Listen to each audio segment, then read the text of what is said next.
Yang kedua, mumpung temanya halal bihalal, saya atas nama pribadi dan keluarga besar Pondok Pesantren Al-Mizan menghaturkan uhanni'ukum bitahni'atul Aidil Fitril Mubarak. Mohon maaf lahir batin, semoga kita termasuk orang yang minal aizin wal faizin wal makbulin kullu am wa nahnu bi khair. Halal bihalal itu cuma ada di Indonesia, Bapak. Saya tidak menemukannya ketika saya berkeliling ke Eropa. Saya tidak menemukannya ketika saya datang di beberapa tempat di Amerika. Begitu pula di negara-negara Timur Tengah, kecuali di sana ada komunitas orang Indonesia. Halal bihalal itu cuma ada di Indonesia, khas Indonesia. Makanya saya nggak berani menjelaskan halal bihalal dari sisi gramatikal bahasa Arab. Ini nggak nyambung blas. Saya tidak bisa mempertanggungjawabkan secara nahu sorob, nggak nyambung. Tetapi sesuatu yang nggak nyambung bukan berarti tidak berguna. Lebih baik pertanyaannya adalah kenapa dan kapan adanya halal bihalal? Jawabnya karena ada momen Idul Fitri. Id itu artinya hari raya. Kata orang Wonosoboku lebaran, hari raya. Maka keluarlah dari Id, dari masdar Id, isim fa'il fahuwa aidun aidani aiduna, yang dalam bentuk majrur dibaca aidin. Jadikan doa Allahumma ja'alna minal aidin. Cuma kita terjemahnya jadi mohon maaf lahir. Biasanya kalau Bapak ditambah kosong-kosong G, jadi persis kayak sepak bola Qatar lawan Indonesia. Padahal ketika kita ngomong Id yang artinya kembali, lebaran disebut Id karena lebaran datang tiap tahun. Tahun kemarin ada lebaran, tahun ini ada lebaran, tahun besok pun pasti ada lebaran. Yang tidak pasti itu adalah kita yang mengisi lebaran. Tahun kemarin kita ikut lebaran, alhamdulillah. Tahun ini kita lebaran walaupun 4 tanggal. Ada yang tanggal 29, Thariqah Satariyah di Aceh, lalu Naksabandiyah di Padang, itu tanggal 29. Lalu ada yang tanggal 30, saudara-saudara kita dari Muhammadiyah yang sudah melihat ru'yatul hilal walaupun dalam 1 derajat. Jujur ya Pak, termasuk sebenarnya mayoritas orang NU, Persis, PUI yang memilih tanggal 31 itu aslinya pinginnya tanggal 30.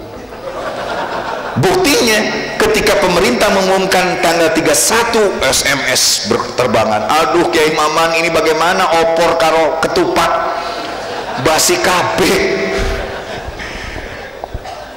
Lalu ada yang tanggal 31, ada lagi yang tanggal 1. Siapa yang tanggal 1? Komunitas Aboge di Banyumas dan Probolinggo, itu tanggal 1.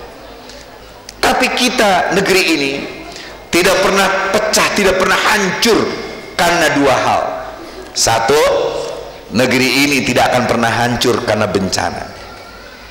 Saya bilang di Metro TV berkali-kali, wow Pak, ketika saya menerjemahkan sairan innamal umamu akhlaqu ma baqiyat, negeri ini tidak akan pernah hancur karena bencana, karena negeri ini memang ada persis di satu wilayah yang bencana itu gampang terjadi.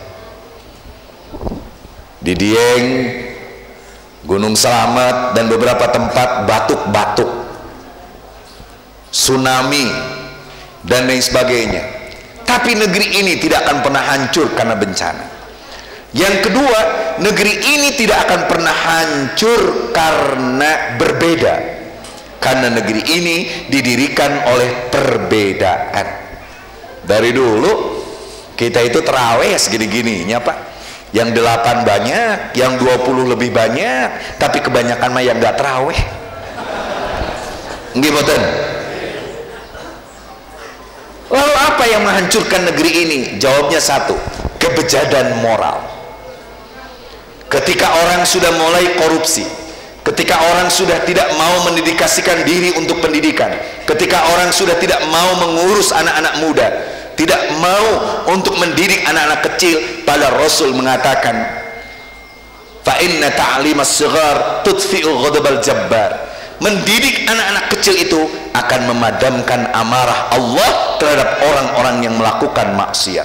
Jadi kalau ditanya Wonosobo itu, Jawa Tengah itu, Indonesia itu bencananya bisa diredam, itu karena jasa Bapak Ibu semuanya, para asatid-asatidah yang ngajar anak-anak dinia. Amin ya robbal. Makanya Pak Camat, saya kemarin tanggal 9 di depan KPK sama teman-teman saya, Pak Jrul, Pak Tamrin, guru besar UI, 9 orang dibotak karena kami desak presiden untuk mendatangani pemecatan Nazarudin. Nazarudin itu koruptornya Bapak, korupsinya, anggaran yang dikorupsinya itu 6,3 triliun. Bayangkan, beberapa anggota dewan dari semua partai, ada yang dari PKS namanya Misbahun, ada yang dari Golkar, ada yang dari PDIP, ada yang dari PKB, semua. Akhirnya kita minta SBY untuk menandatangani pemecatan mereka. Kenapa? Mereka dihukum tapi gajinya tetap dikasihkan. Gaji mereka selama berbulan-bulan selama mereka di penjara 9,7 miliar. Berapa gaji bapak-bapak? Alah, gaji bapak-bapak madrasah diniyah paling 2M. Ngertos 2M G? 2M itu mohon maaf belum ada jadanya. Bapak-bapak, ibu-ibu. Nah, makanya ini cerita saya dengan Gus Dur. 3,5 tahun saya dampingi Gus Dur. Tiba-tiba tanggal 7 Desember 2009 Gus Dur telepon saya. Kiai Maman, ini ibu-ibu jangan ngobrol bu, yang ngobrol saya doakan suaminya kawin lagi deh. Kata Gus Dur, Kiai Maman bisa datang nggak ke PBNU? Saya bilang siapa? Datang-datang tiba-tiba Gus Dur nanya, Anda itu udah jadi kiai, punya pondok, sering ceramah seluruh Indonesia ini, tapi senang demo ya? Saya bilang ya iyalah pak, emangnya jadi kiai harus khutbah terus? Turun. Tiba-tiba Gus Dur cerita, oke kalau begitu saya mau cerita Kiai. Dulu ada pejabat koruptor mati, alhamdulillah. Kalau koruptor mati alhamdulillah. Nah si pejabat itu, si koruptor itu, mayitnya ternyata tangannya nggak bisa sidakep, ngacung. Datang Palebe, tangan itu ditarik supaya sidakep, serot, ngacung, ngacung. Akhirnya rawuh Kiai, wonten apa sih Palebe kayaknya bingung. Pak Modin, ya Allah Kiai, seumur kula ngurus mayit baru kali ini ada mayit ngelawan. Kata Kiai, wah sampean langkung uning tibatan kula, lebih ngerti tibatan kula. Iki uwong lagi uripiku sapa. Ya Allah Kiai, iki wong sugih tapi medit. Ada madrasah dibangun aja nggak kasih sedikit pun. Iki wong sugih tapi kadang-kadang ngaku miskin supaya kebagian raskin. Ini orang pinter, kalau rapat usul paling banyak, tapi waktu kerja menghilang entah kemana. Kata Kiai, kalau urusannya begitu sih gampang. Gampang bagaimana Kiai? Kata Kiai gampang.